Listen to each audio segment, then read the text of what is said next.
दिवंगत अभिनेते रवींद्र महाजनी यांच्या पत्नी माधवी महाजनी यांनी त्यांचे चौथा अंक हे आत्मचरित्र पुस्तकाच्या रूपाने प्रकाशित केले आहे.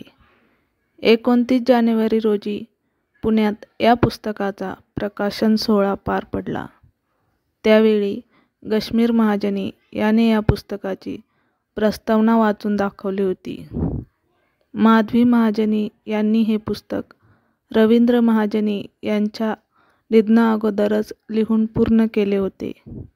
मात्र असे काही घडेल याची त्यांना अजिबातच कल्पना नव्हती. रवींद्र महाजनी यांच्या जाण्याने माधवी महाजनी यांची अवस्था काय होती हेही त्यांनी पुस्तकात बदल करून नमूद केले आहे. कुणालाही नायक किंवा व्हिलन बनवण्याच्या हेतूने हे पुस्तक लिहिलेले नसून मी माझ्या आयुष्यात जे काही अनुभवलंय ते सगळं मी यात लिहिलंय असे त्या प्रांजळपणे सांगतात. रवींद्र महाजनी आणि माधवी महाजनी यांचा प्रेमविवाह 10वी इयत्तेत असल्यापासूनच त्या दोघांची ओळख होती. रवींद्र महाजनी माधवी यांना प्रेमाने मधू अशी हाक मारायचे. त्यांच्यासोबत असलेल्या अनेक चांगल्या कटू आठवणी माधवी यांनी या पुस्तकात मांडल्या आहेत. या पुस्तक प्रकाशनवेळी माधवी महाजनी यांनी त्यांच्या सासूसोबत घडलेला एक प्रसंग सांगितला आहे. त्यात त्यांनी म्हटले आहे की, माझे लग्न झाले तेव्हा मी 20 वर्षाची होते. माझ्या सासूबाई आणि माझ्या वयात खूप अंतर होते. म्हणजे त्या जवळपास 40 वर्षांनी माझ्यापेक्षा मोठ्या होत्या. मी लाडात वाढलेली मुलगी. त्यामुळे मला सांगायला लाज वाटते की मला स्वयंपाक अजिबातच येत नव्हता.